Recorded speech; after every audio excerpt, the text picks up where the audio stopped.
Em nome do Pai, do Filho e do Espírito Santo. Amém. Caríssimos irmãos, estamos celebrando esse 24º domingo depois de Pentecostes, que é o último domingo depois de Pentecostes. O último domingo do tempo perano, desses domingos pelo ano, que celebramos depois da Páscoa, depois da festa de Pentecostes. E nós estamos às portas do Advento, próximo domingo, o primeiro domingo do Advento, que inaugura aí os 4 domingos, ou as 4 semanas do tempo do Advento, que nos preparam para a festa do Natal do Senhor. E o tempo do Advento tem como característica, não vamos falar aqui do Advento ainda, teremos ainda os domingos para falar desse tempo litúrgico, mas não tem como se esquivar de citar o Advento. E o tempo do Advento ele tem como característica a vinda, esperar a vinda de Cristo. E em 2 perspectivas: na sua primeira vinda, a festa litúrgica do Natal do Senhor, e a sua segunda vinda no fim dos tempos. Então o Advento tem essa dupla perspectiva da vinda do Senhor: a primeira vinda no Natal e a segunda vinda no fim dos tempos. De modo que a primeira metade do Advento, até o dia 16 de dezembro, mais ou menos ali, nós temos nos formulários dos textos litúrgicos da Santa Missa, ali os textos bíblicos e litúrgicos, temas sobre a segunda vinda do Senhor, textos apocalípticos, textos escatológicos que falam da sua vinda no fim dos tempos, do julgamento final, todos esses temas aí que diz respeito à escatologia. E do dia 17 até o dia 24, os textos litúrgicos e bíblicos da Santa Missa e também do breviário, do ofício divino, dizem respeito a toda a preparação do nascimento de Nosso Senhor, seja nos textos do Antigo Testamento, seja também nos textos do Novo Testamento, sobretudo no Evangelho de Lucas, aquela preparação próxima do nascimento do Senhor, a história de Zacarias, de Santa Isabel, a história do sonho de São José e assim por diante. O anúncio do anjo a Nossa Senhora, né? Toda aquela preparação para o Natal. Por isso que neste domingo, que é o último domingo do tempo perano, depois de Pentecostes, a Igreja já nos predispõe para o Advento, colocando como evangelho um evangelho apocalíptico ou escatológico, em que Nosso Senhor fala sobre o fim do mundo, o fim dos tempos. E Nosso Senhor então desta maneira nos ensina, com ensinamentos preciosíssimos, né, sobre como nós devemos tomar a atitude interior diante da perspectiva da sua vinda no fim dos tempos. Nosso Senhor, usando a linguagem apocalíptica, Ele nos fala sobre a sua vinda e do terror que essa sua vinda trará ao mundo que não o aceitou, sobretudo, porque chegará o dia do julgamento. E Nosso Senhor fala que a sua segunda vinda será precedida por sinais claros, por sinais evidentes. Então Nosso Senhor fala que os homens tremerão de medo e que quem estiver na sua casa não desça para tomar as suas coisas, quem estiver no campo não entre na sua casa para tomar o seu manto. Nosso Senhor está dizendo que não devemos estar preocupados com as coisas imediatas deste mundo. Diante dos sinais claros da sua segunda vinda, Ele nos mostra que Ele está às portas, Ele está para chegar. Então não devemos estar preocupados com as coisas temporais, com as coisas imediatas, com as preocupações imediatas, e nem com as coisas urgentes, até com as coisas urgentes. Temos urgências no dia a dia. Nós temos muitas coisas que são prioridades, né, que não podemos deixar para trás. Mas o Senhor nos ensina que devemos ficar desapegados até dessas coisas, porque Ele está às portas. E todos verão o Filho do Homem descendo sobre as nuvens do céu. E os homens tremerão de medo. Por quê? Porque chegou a hora do julgamento. Sobretudo os não escolhidos, os não eleitos, ou seja, aqueles que rejeitaram o nosso Senhor. Nesse momento tremerão de medo porque sabem da condenação. Sabem que serão condenados. Até agora não acreditam. Eles fazem troça, dão risada, fazem piadas.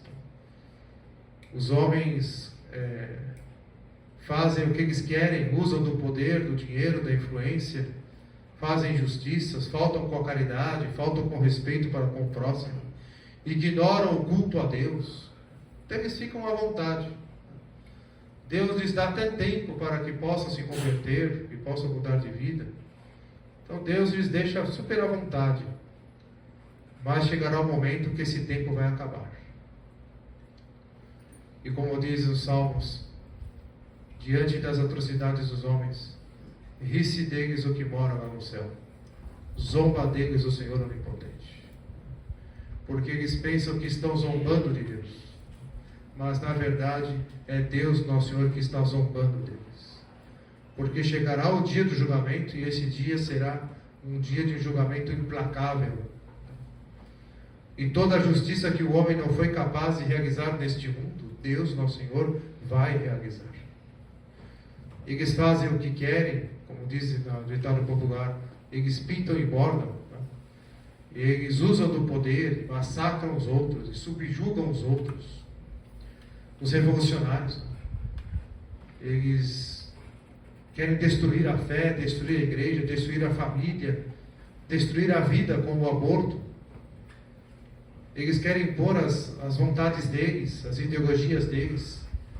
Os objetivos deles são revolucionários, financeiros, porque a revolução tem muitas frentes, tem muitos grupos, em escala mundial. E eles cometem injustiças e falta de caridade sem nenhum escrúpulo. Se comportam como verdadeiros psicopatas. Não se importam com o sofrimento do próximo. E zombam ainda disso. E ainda zombam disso. Mas quem zomba deles é Deus, nosso Senhor, porque chegará o dia em que eles ficarão aterrorizados. Por quê? Porque chegou o Filho do Homem. Do extremo ao outro da terra, os homens verão o Filho do Homem descendo glorioso sobre as nuvens do céu. E assim chegará o julgamento, e eles serão severamente punidos com a condenação eterna. Por isso que Deus dá tempo. Parece até que eles vivem mais. Parece até que eles têm todas as vantagens. Eles persistem. É que Deus lhes dá tempo, lhes dá os meios. Deus, com paciência, lhes dá e benignidade, lhes dá então as condições para que se convertam. Mas esse tempo vai acabar. Já os eleitos ficarão felizes de verem o Senhor voltar. Porém, claro, temerosos, porque devemos temer por nossos pecados, da vida passada. Não estamos salvos. Somos tão miseráveis, tão pecadores.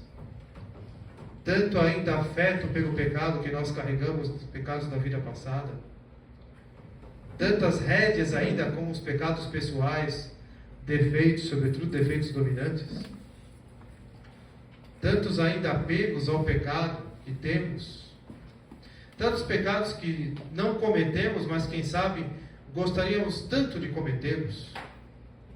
Na nossa consciência diante de Deus. Nossa sinceridade diante de Deus. Não cometemos porque não queremos perder o estado de graça, não queremos ofender a Deus, não queremos contrariar os seus mandamentos, não queremos transgredir os mandamentos, mas lá dentro de nós há aquela má tendência, aquela tendência de um gosto e um afeto por determinados pecados que não cometemos, mas gostaríamos de cometê-los. Que grande miséria! Então nós realmente trememos diante da segunda vinda do Senhor, porque sabemos que só seremos salvos pela sua bondade e sua misericórdia.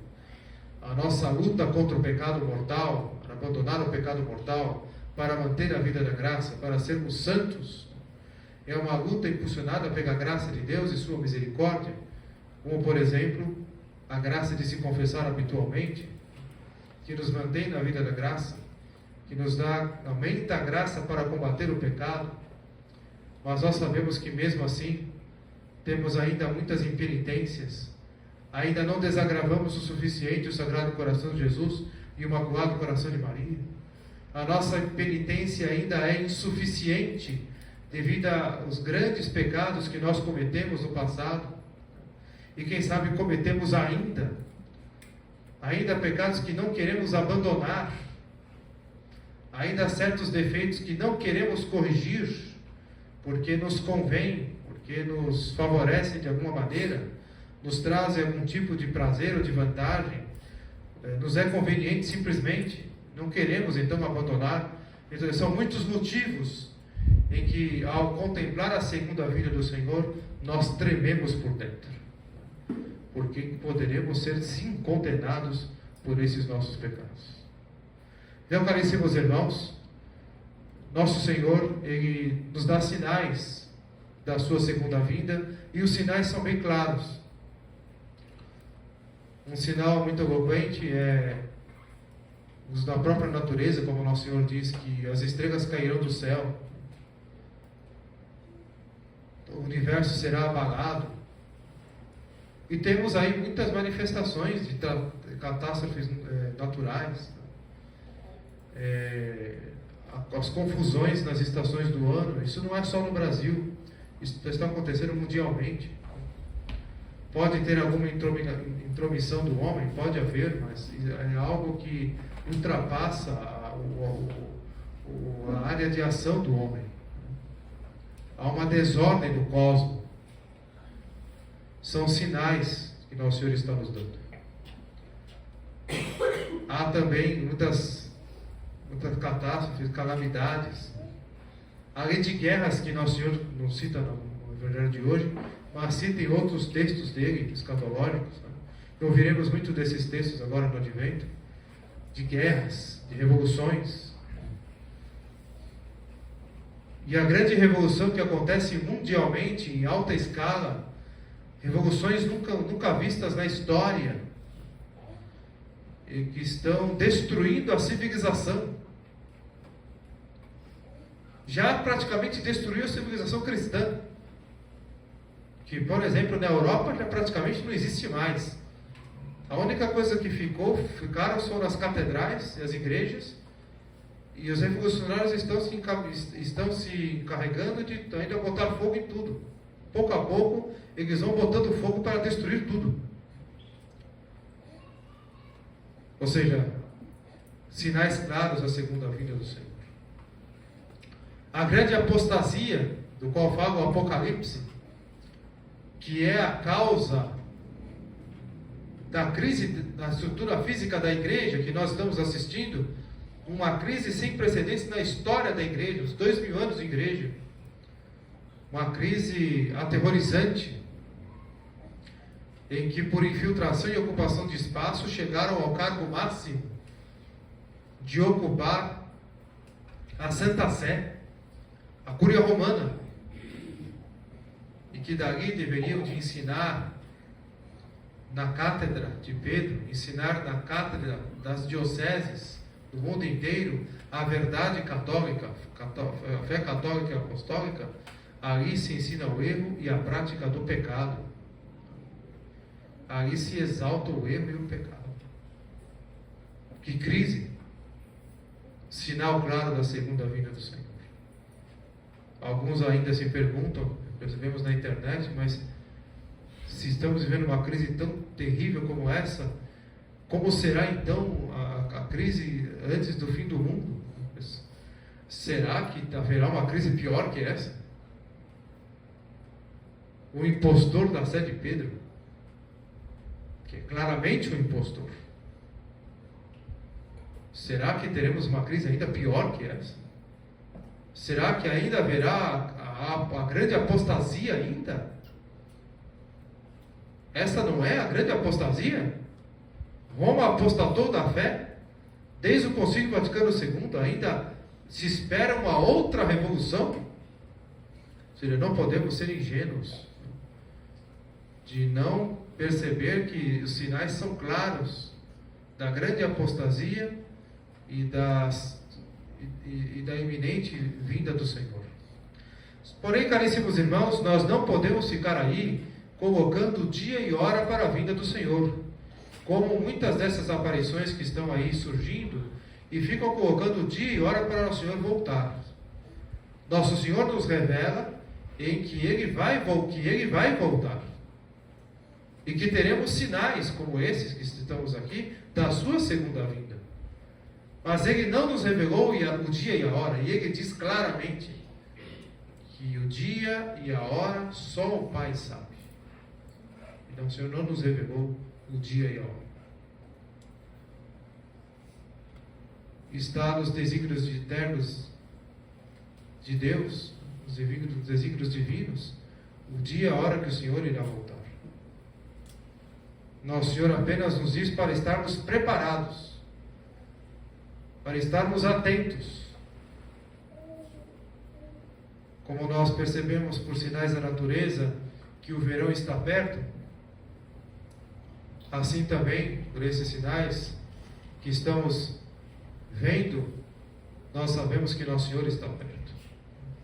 Porém, esse perto não diz respeito à questão numérica.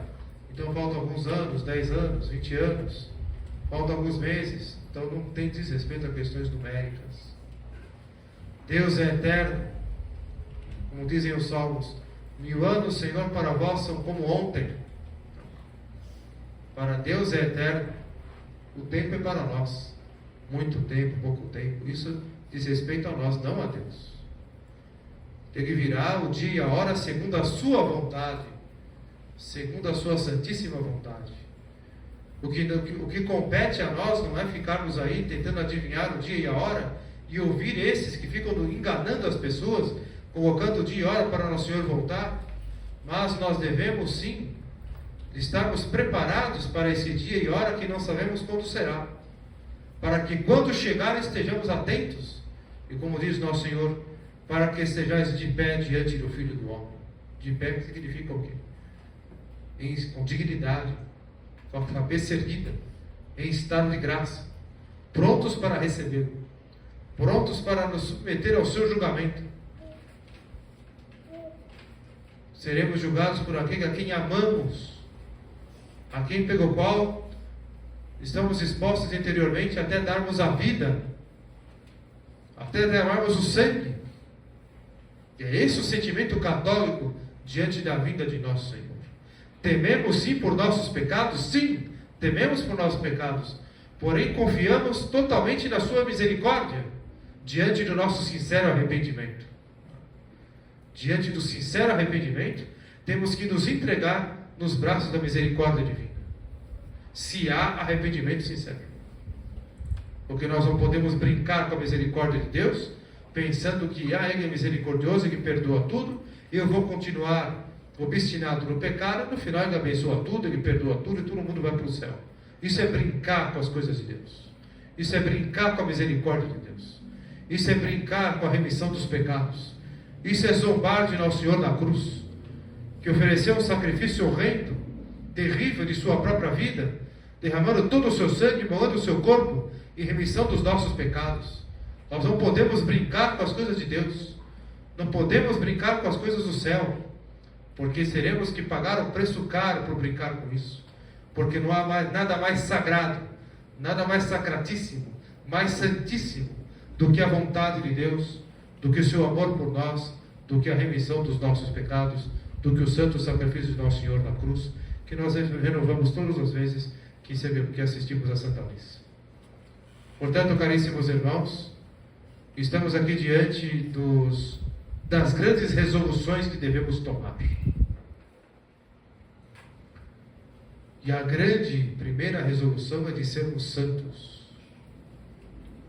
E ser santo se começa por abandonar o pecado.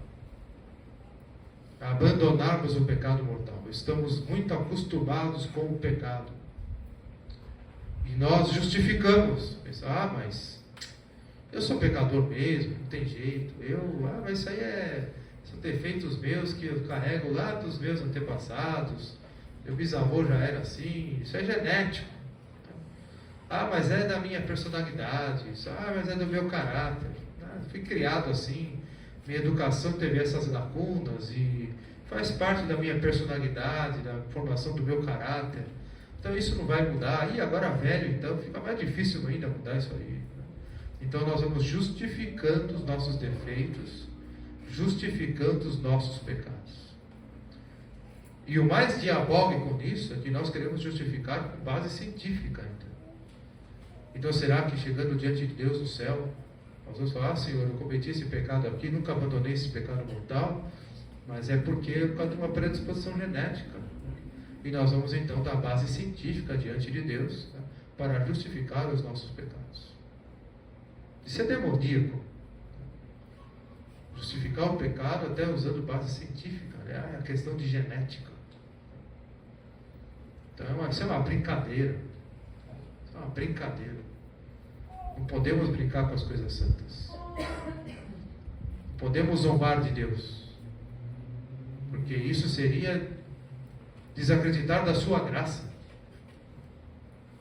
Por mais que um pecado seja arraigado, seja difícil de extirpá-lo, nós temos a graça de Deus para abandonar o pecado. Por mais que o vício seja terrível, um determinado vício seja difícil de extirpá-lo, nós temos a graça de Deus e os meios para superá-lo. Então nós não podemos aí nos acomodar aos nossos defeitos, aos nossos pecados, porque nós teremos que prestar contas deles um dia diante de Deus. E o julgamento será implacável. Será implacável.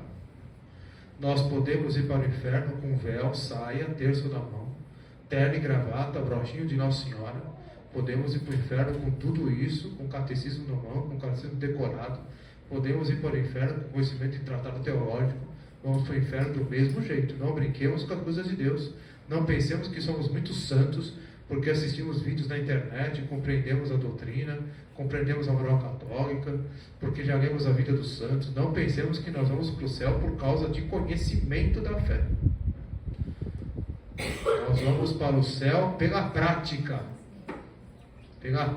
da fé, com sacrifícios por amor a Deus nosso Senhor, com a entrega da vida. Às vezes podemos pensar que coisas pequenas Deus passa desapercebido diante de Deus, mas não passa. Como o jovem rico que cumpria toda a lei de Deus, cumpria todos os mandamentos, e Nosso Senhor lhe diz: só te falta uma coisa, pega todos os seus bens, vende e siga-me. E o jovem ficou muito triste, porque ele era muito rico, e foi embora. Ficou triste por quê? Porque ele sabia que tinha que dar aquele passo, mas ele não tinha coragem. Aquele apego que nós temos a determinadas coisas, determinados bens materiais, determinados afetos, aquele apego determinado, demasiado a pessoas, a pecados, a costumes. Ou seja, talvez Nosso Senhor hoje Ele nos diga, esteja dizendo para alguém de nós, para cada um de nós, alguma coisa nesse sentido, como por exemplo, só te falta uma coisa? Desativa o seu Instagram e seu Facebook e vem e segue. Desativa o seu Instagram e seu Facebook e segue. E talvez não conseguimos dar o passo. Abandona aquele vício e segue. Abandona aquele pecado e segue. Só te falta uma coisa. Então devemos perguntar para nosso Senhor nessa semana aqui, que nos prepara para o advento: Senhor, diante do julgamento final, diante do vosso terrível julgamento, o que falta para que eu seja santo? Coloquemos isso na nossa oração diária. O que falta? O que eu tenho que abandonar para ser totalmente seu? Para ser realmente católico? Perguntemos ao nosso Senhor com muita sinceridade: Senhor, me ajude a enxergar os meus pecados, que eu não seja surpreendido em chegar no dia do julgamento final, pensando que sou santo, e ainda não abandonei o pecado, e ser condenado por isso. Que não me aconteça a tal desgraça de ser presunçoso, de ser orgulhoso, vaidoso, e pensar que por causa de algumas características de um católico tradicional, eu já o sou, e já galgo graus de santidade, e não preciso me converter. Portanto, caríssimos irmãos, façamos essa oração muito humilde durante esta semana. Se Domine ut vidia, a oração do cego de nascença. Domine ut vidia, Senhor, que eu veja, que eu enxergue os meus pecados para corrigi-los, para me arrepender deles, que eu enxergue meus defeitos dominantes, que eu enxergue os meus defeitos, aquele pecado que eu estou cometendo, não estou percebendo, mas ele está ofendendo a Deus, nosso Senhor, gravemente. Aquele pecado que eu já até acostumei e nem percebo mais. Domine ut vidia, Senhor, que eu veja, que eu não seja surpreendido e condenado no seu julgamento final, que eu esteja preparado em estado de graça, que eu esteja ali resoluto, servindo, amando, com sacrifícios, com entrega, com generosidade. Portanto, caríssimos irmãos, é essa atitude, esse espírito do católico tradicional, verdadeiro, que devemos retomar na nossa vida, sobretudo agora com esse tempo, o novo ano litúrgico, com esse tempo do advento. Muitas vezes fiéis perguntam: Padre, essa sexta-feira é festa da igreja, eu preciso fazer jejum eucarístico? Aliás, eu preciso fazer a abstinência de carne? Ah, Padre, eu comi tal coisa, faltam alguns minutos para o jejum, para terminar o jejum eucarístico, será que eu posso comungar?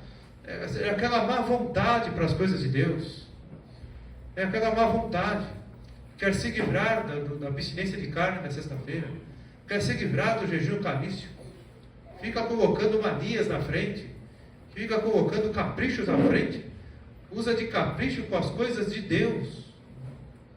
Caríssimos irmãos, é a hora de nós abraçarmos as coisas boas e prazerosas da fé, mas sobretudo o que comporta sacrifícios. O prazer de amar a Deus, de se sacrificar por amor a Deus, nosso Senhor, que se sacrificou totalmente por nós. Abraçar os jejuns que a igreja determina no ano litúrgico, abraçá-los. Se naquele dia cai uma festa, que coincide com um dia de jejum, de abstinência, então eu tenho toda a liberdade, mesmo assim, de fazer a abstinência.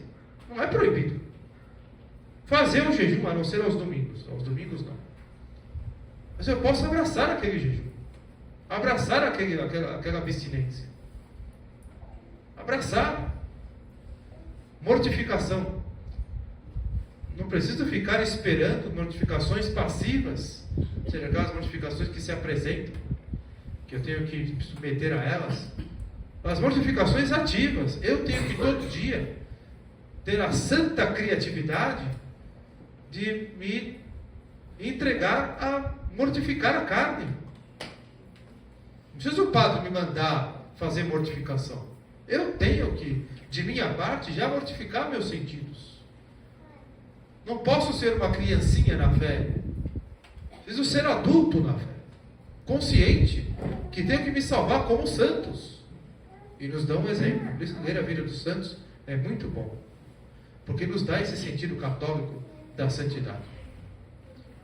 Portanto, não podemos cumprir os deveres para com Deus com má vontade, Abraçar os preceitos. Vamos fazer uma viagem. Não vai dar para cumprir o preceito, não vai dar para ir na missa. Eu vou não sei para onde. Se estou entre a missa e a viagem, que fique de lado a viagem. É a missa. É a lei de Deus. Não é a lei de Deus viajar. É a lei de Deus cumprir, ir à missa. Dia domingos e dias santos. Não posso ficar fazendo negócio com Deus. Para os dias de preceito, temos horários de missa tridentina no instituto, no apostolado. Se precisar, o padre vem aqui em Jundiaí para celebrar uma missa, se os fiéis não podem sair de Jundiaí porque trabalham naquele dia. Por exemplo, o dia da Imaculada, que geralmente cada dia de semana, esse ano cai no domingo. Mas geralmente cada dia de semana, dia de trabalho, as pessoas não conseguem ir à missa. Mas às vezes também há muita má vontade. Porque para churrasquinho e festa de aniversário, todo mundo dá um jeito de ir, mesmo em dia de trabalho. Mas para a missa, a grande má vontade, coloca-se um monte de impossibilidades para não ir na missa. Como é que casamento, dia de semana, todo mundo vai? Todo mundo dá um jeito. Como é que a gente dá um jeito para os nossos interesses, para as diversões, para os nossos prazeres? Temos que dar um jeito muito maior para cumprir a lei de Deus. Eu tenho que me virar, tenho que usar os meios que eu tenho. Quando estão esgotadas todas as possibilidades, não tenho como ir na missa, então, padre, queria pedir dispensa do preceito, porque não tem como mesmo. Já tentei ver todos os horários de missas tridentinas, já esgotei todas as possibilidades, e não tem jeito mesmo. A gente percebe que isso acontece muito da parte dos fiéis, que, humildemente, padre, não tem como mesmo. Já fiz todos os meios, não tem como. Essa impossibilidade já dispensa o fiel do preceito. Mas a gente percebe a boa vontade do fiel, a vontade de cumprir o preceito, a vontade de amar a Deus, de cumprir a lei de Deus, o temor, né? Porque mesmo assim alguns fiéis depois vêm se justificar, padre. Mas o padre tem que dizer para a pessoa, mas fica tranquilo, né? Não é pecado, você está me impossibilitado. Mas o fiel fica com aquela, isso é bom. Isso é católico, né? A gente percebe que o fiel quer cumprir o preceito, quer amar a Deus, quer cumprir a lei de Deus. Então, este é o espírito católico. Aquela vontade de fazer o que Deus Nosso Senhor manda, aquela vontade de ser santo, aquela vontade de assistir à missa. Uma homilia como essa aqui, muito longa, cansativa, mas quando o fiel ouve de boa vontade, nós ouvimos tanta porcaria na internet durante horas. Perdemos horas lá na internet ouvindo, às vezes, também besteira. Quando é uma coisa santa, muito bem. Mas a maioria das vezes perdemos tempo na internet. Por que não podemos, então, perder tempo, entre aspas, ganhar tempo, ouvindo uma homilia mais longa? Se fôssemos protestantes, estaríamos nessa hora numa igrejinha aí de garagem, ouvindo uma pregação lá de 3 horas, com um pastor falando um monte de besteira. Um pastor falando um monte de besteira. Então os fiéis às vezes reclamam do padre que faz uma pregação mais longa, porém não reclamam, não reclamariam de outras coisas às quais se perde tempo ouvindo, assistindo, etc. Portanto, caríssimos irmãos, o que o padre quer dizer é sobre essa prontidão interior para as coisas de Deus. Esse tempo que estamos aqui não é um tempo perdido. É um tempo que conta para a eternidade. Esses santos conselhos que ouvimos desse sermão, que são conselhos da igreja, é para a nossa salvação. Talvez lá na última hora, no momento da nossa morte, aquilo que nós ouvimos aqui numa homilia é o que vai nos salvar.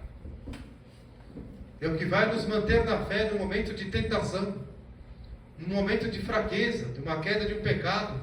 É o que vai nos manter na fé. Porque Deus, nosso Senhor, é muito bom para conosco. Nós estamos aqui porque somos privilegiados. Porque somos eleitos por Deus, nosso Senhor. Porque somos eleitos. Fizemos sacrifícios para estar aqui. E Deus quer premiar esse sacrifício, que é pequeno, diante de tudo que nosso Senhor fez por nós. Ainda é muito pouco. Mas Deus não se contém. Ele é tão bom, tão amoroso, tão misericordioso, que quer nos dar a vida eterna por causa disso. Quer nos dar uma vida eterna, uma felicidade eterna, por causa deste pouco sacrifício. Ele não quer nos condenar, Ele quer nos salvar. Por isso que nos dá tempo, nos dá os meios, nos dá os sacramentos, tem paciência conosco, nos dá mais uma chance, e mais uma chance, e mais uma chance, nos dá todos os recursos para que nós possamos então abandonar o pecado mortal. Nos decidimos por sermos realmente santos, por sermos totalmente católicos, e assim possamos santificar a nossa vida, a nossa família, e um dia então, julgados por nosso Senhor, sejamos então recolhidos entre os escolhidos e assim levados eternamente para o céu. Portanto, caríssimos irmãos, façamos essa semana aqui um recolhimento interior, no meio do trabalho, no meio das atividades. Vamos nos recolher agora para esse advento, um espírito de penitência, se preparando para o Natal, e fazer a grande resolução de sermos santos. E essa resolução tem que comportar uma coisa: abandonarmos o pecado mortal de uma vez por todas. Abandonarmos o pecado mortal. Fazermos um bom exame de consciência, fazermos uma boa confissão e mantermos a vida da graça, nos mantermos uma vida santa. Abandonarmos de vez aquele pecado mortal que me custa, mas é a hora da graça. Nós não sabemos se teremos outros adventos, hein? Não sabemos. Então é agora o momento da conversão, agora é a hora de nós voltarmos, ordenarmos nossa vida totalmente para Deus, nosso Senhor. Então peçamos a Nossa Senhora, Nossa Santíssima Mãe, a graça então de tirar desses ensinamentos santos propósitos para este advento.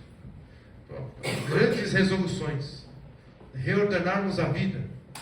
Peçamos essa graça à nossa Mãe Santíssima, e com certeza nossa Mãe é tão boa, tão misericordiosa, que do trono de Deus irá alcançar para nós grandiosíssimas graças, especiais graças para a nossa conversão e para a nossa santificação. Louvado seja o nosso Senhor Jesus Cristo.